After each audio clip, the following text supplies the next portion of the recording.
Hello, minions! Now that the players have finished with Module I-2, Tomb of the Lizard King, it's time for a comprehensive review without the recap portions. That said, there will be spoilers and references to our review cap series where necessary.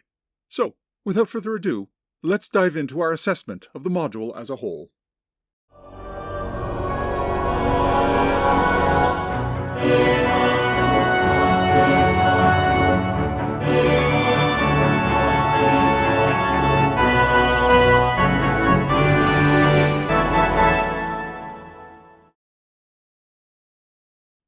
Module I-2, Tomb of the Lizard King, was written by Mark Akers and published by TSR in 1982.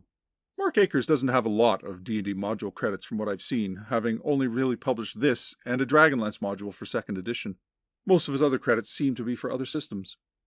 It sort of shows, as this module really only touches on the core aspects of 1E gameplay and utilizes alternate mechanics, as well as the unfortunate trend of performative story beats.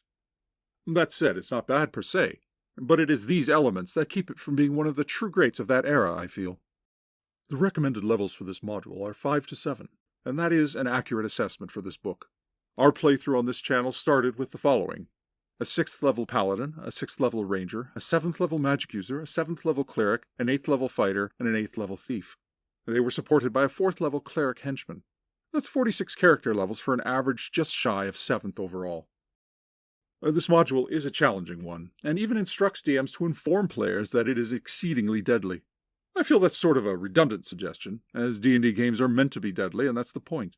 To challenge the players and characters with the promise of great rewards.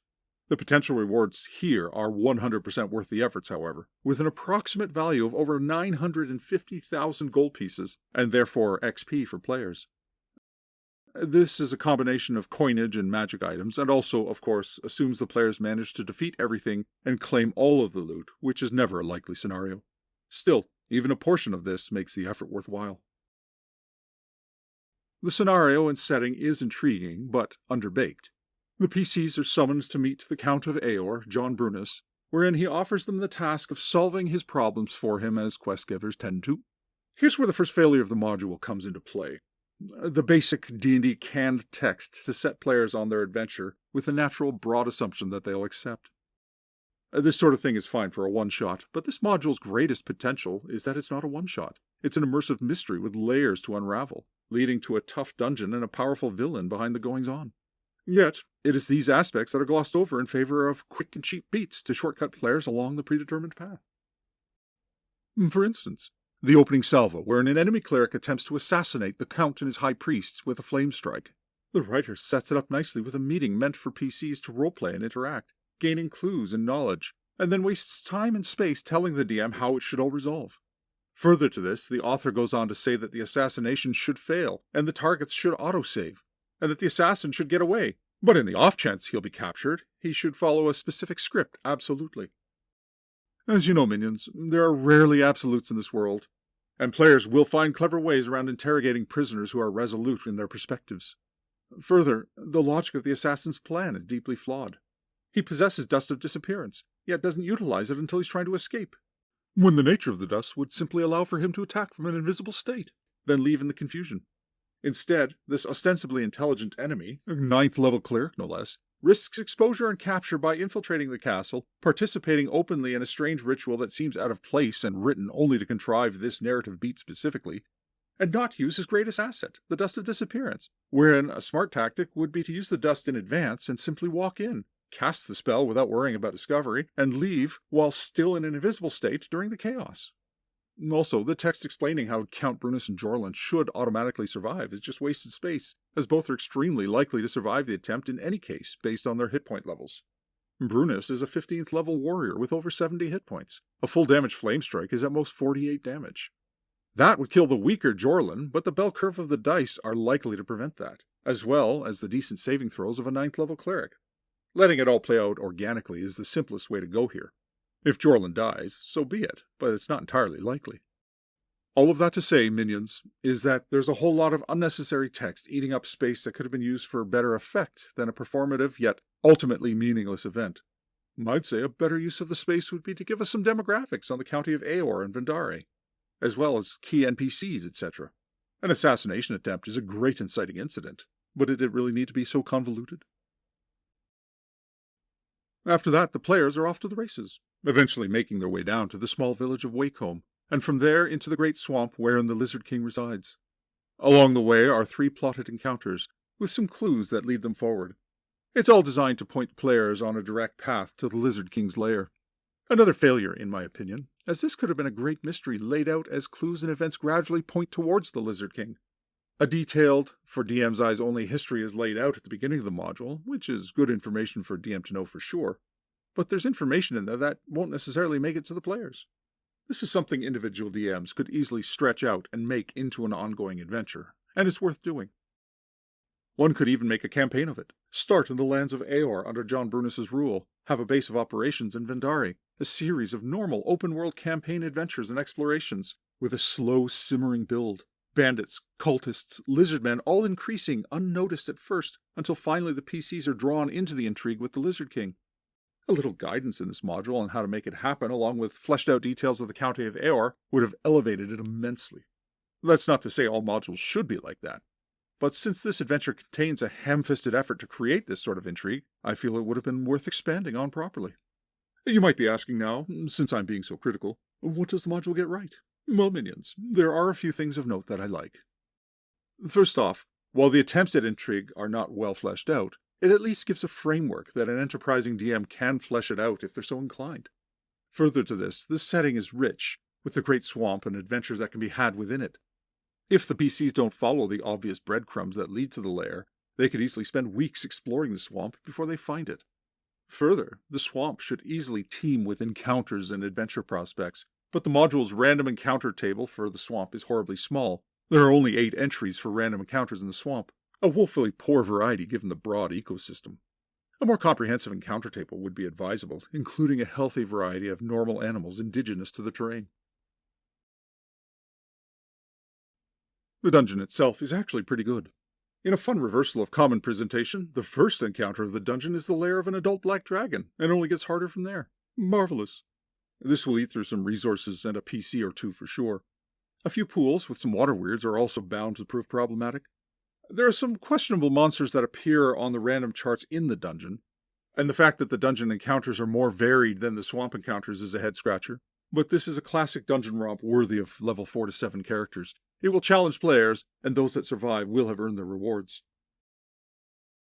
I feel the presence of the bandits is well and good, but it would have been worth noting which of them are coerced by the vampire's charm, and which are there voluntarily. The DM here made his own decisions on that front, but there's nothing in the module itself that addresses it, and that's another oversight, I feel. There are 4 levels, each with a series of encounters and traps to beat. While on the surface, the mix of monsters and people within seems strange and out of place, but the prime justification that all denizens are either minions of the Lizard King or seek to be works really well, no matter how out of place they are. Another criticism that I addressed in the recaps was the author's decision to change the saving throw mechanic for a few of the traps, rather than just sticking with the bog standard saves as per Advanced Dungeons & Dragons rules.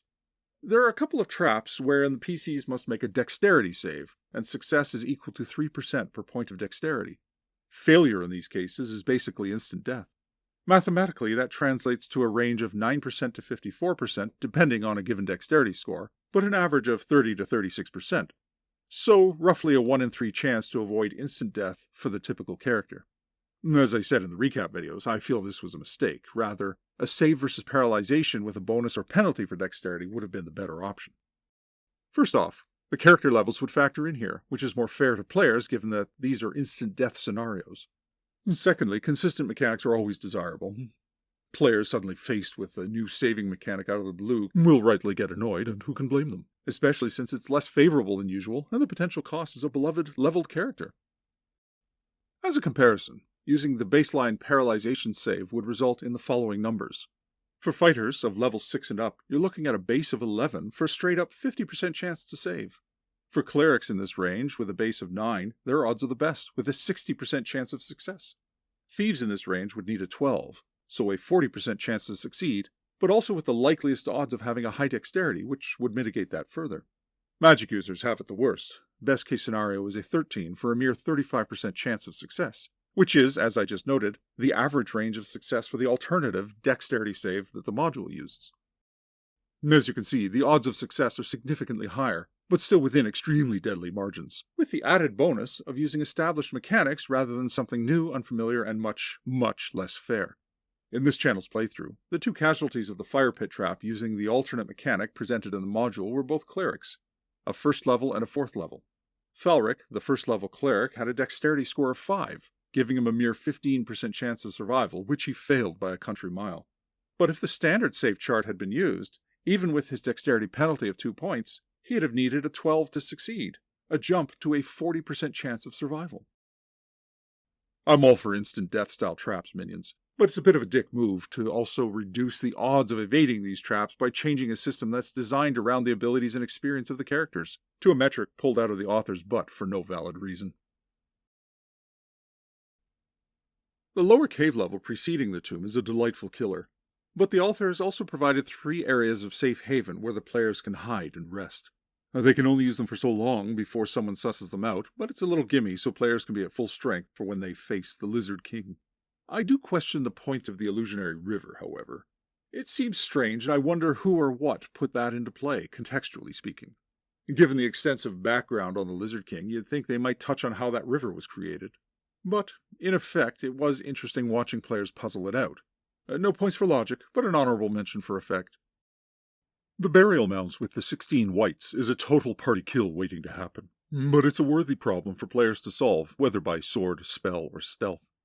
Swarmed by 16 level-draining undead will wreck any group, so PCs had better hope they have means to deal with them, or this is the end. I approve, minions. I approve most heartedly. The one thing I might have added would be some significant separation between the whites and the tribes of lizardmen. Yes, it's easy enough to reason that Sakatha has simply commanded the whites to stay away from his followers and allies. But I feel that some barrier to contain the whites or ward them away from the lizardmen tribes that could also be used by the players would have been a good addition. The tribes of lizardmen in the caves are also a great addition, something to remind players that caution and stealth are mandatory. But I feel a section would have been warranted going into the details about how they survive down there, since the water isn't real and there's no way out save through the temple above. A small army of lizardmen tromping through the upper levels every time they need to hunt seems impractical. Plus, it seems inevitable that there'd be the occasional accident on that slide trap leading to many deaths from a careless trip up or down. So, a secret way in or out through the caves would have been a worthy addition, as well as providing a potential escape route for PCs. But perhaps a large pond near the camps, with plenty of fish, and a submerged tunnel that may or may not be swimmable by PCs without some form of aid. But as it is, another underbaked aspect of the dungeon that could have been fixed with a little more fleshing out. The Lizard King's tomb is also strange. 2 side rooms featuring magical paintings that come to life and attack are all fine and dandy, a great way to wear down PCs, but it's like they didn't think through the setup. It's very likely that PCs will set off the stone block traps that effectively seal those areas off, so either the PCs will be blocked, or if they've made it through, they will be trapped. I wonder if a way to reset the stone trap would have been a good addition, especially since such a viewing room is probably meant to be viewed at some point without murdering your guests. The final tomb is definitely workable, but I love the reveal that Sakatha is not only a vampire, but a magic-using one. Years before Hickman and Weiss gave Strahd to the world, Mark Akers gave D&D Sakatha, a monstrous beast that will challenge most groups, if not end them entirely. He's also a great potential campaign villain, and is certainly worthy of more than just a one-off should any group fail to defeat him properly. Our group on this playthrough had some early luck and annihilated him in combat, but poor judgment in sticking around long enough for him to regenerate cost them all dearly. And while they escaped with their lives, Sakatha is not necessarily one to just let things go. A marvelous development for any campaign. A worthy villain indeed, minions. And so, minions, overall I find this module to be a mixed bag of great ideas with some flawed execution. The good. Challenge. Your players will certainly have to earn any victory on this one. A simmering plot that can easily be expanded into a greater campaign. A vast swamp to explore, easy for players to get lost, but also opportunities for other adventures and dungeons to be inserted. A memorable and powerful villain. The not-so-good. The county of Aor, the main city of Endari, could have been more detailed, much more. A meaningless performative opening salvo with a canned setup. Unnecessary alterations to saving throw mechanics for certain traps. The swamp exploration could use more fleshing out and a better random encounter chart. All in all, I give it a B-. It does play well, and will challenge your players, and that is ultimately what matters in the end.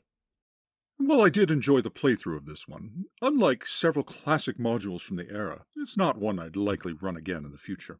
It's a one and done for me. An effort to expand the elements I've talked about by creating slow burn intrigue and letting players just exist within the setting for multiple levels before the Lizard King's machinations start to become apparent will turn this experience into a solid A+.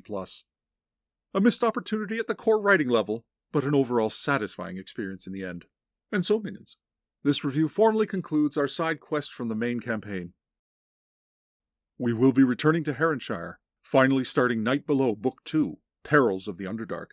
The PCs are locked and loaded, and if you thought Tomb of the Lizard King was rough, just wait until you see what awaits them in the Night Below campaign. Ta for now.